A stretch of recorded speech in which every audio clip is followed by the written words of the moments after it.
Hi folks, so in this video we're going to look at a formula that we use regularly in our coordinate geometry of the line questions, and this is our midpoint formula.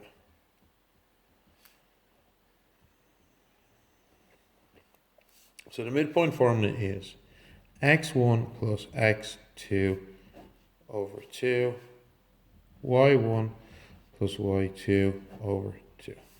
Now, this notation here, x1s and y1s and that, you will see this appearing repeatedly in questions relating to coordinate geometry of the line. This notation is used to keep track of which numbers go into which part of the equation when we're doing our sum. So if we look at a simple example, okay, where I've got 2 points. A is the coordinates -1, 3, and B is the coordinates 5, 7. In order to find the midpoint, I'm going to sub these numbers into this formula and then solve, okay? But I have one coordinate here, which is its x value and its y value, and another coordinate here with its x value and its y value. These aren't random numbers, they do represent things. They represent positions on our xy graph, all right? So I have to know which number to put where, and this is where the x1, x2, y1, y2 notation comes in, all right? So whenever you're doing any coordinate geometry of the line formula, there's a couple of steps that we want to follow.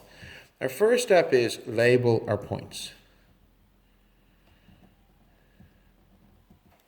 So that's my first step, okay? Label my points. So let's do that. I'm going to label this x1, y1, x2, y2. Now let's not forget that the coordinates of any line are two numbers in brackets with a comma. The first coordinate is your x value. Am I going left or right on my x-axis? The second coordinate is your y value. Am I going up or down? All right? So the numbers -1, 3, they're not just anything. This is the x value of this point, and this is the y value of this point. So I label them x1, y1, x2, y2. The first most likely mistake you'll make is doing something stupid like going x1, x2. That's not an x value, that's a y value, okay? The great thing about coordinate geometry of the line formulas is it doesn't matter which way I label these. If I label this x1, y1 and this x2, y2, I still get the correct answer, okay? So that's the great thing about it. It doesn't matter. Step 2, sub our values into the formula. So we have x1, which is -1, plus x2, 5, over 2, comma, y1, 3, plus y2, 7, over 2, comma. Step 3, do the sum. All right, so let's do our sum. -1 plus 5 is 4 over 2. 3 plus 7 is 10 over 2. So my final value is, well, 4 divided by 2 is 2. 10 divided by 2 is 5. And that is the midpoint. Now, if I were to draw this as a graph,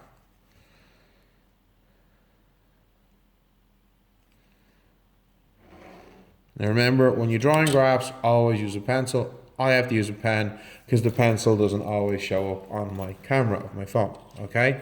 So if I were to draw a graph,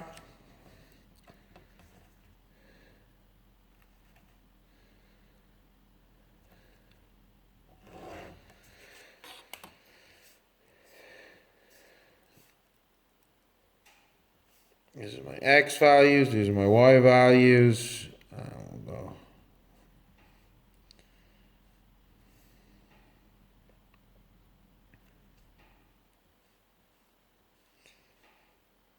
Okay, 1. I'm not going to waste my time doing loads and loads of numbers. -1, -2, 1, 2, 3, 4, 5, 7, 8, 1, 2, 3, 4, 5, 6. So A was the point -1, 3. So that's right here. This is A. B was the point 5, 7. So it's basically here. Okay. We draw a line through these 2 points. 0.25, smack dab in the middle. All right, and this is my 0.25. So I just demonstrated simply on the graph that, yeah, I did correctly find the midpoint, okay?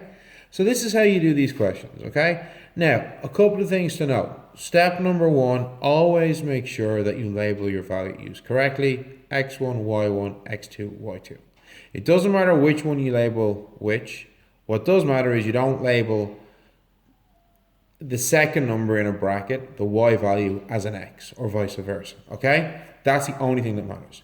Step two, so when you're subbing in, be careful of signs, okay? There's a plus in these formula here, okay? So any minuses will stay as minuses. So if this had been x1 and this had been x2, it would have been 5 plus minus 1, which is just minus 1, okay? So just be careful of signs. And finally, let's say this number had been a 5.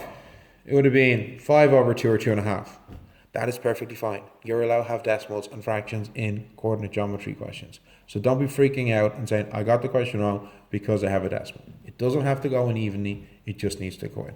So I hope this clarifies how to do midpoint formula questions, folks. Keep up the good work. If you have any questions, ask me in class or send me an email and I shall talk to you soon. Okay, bye.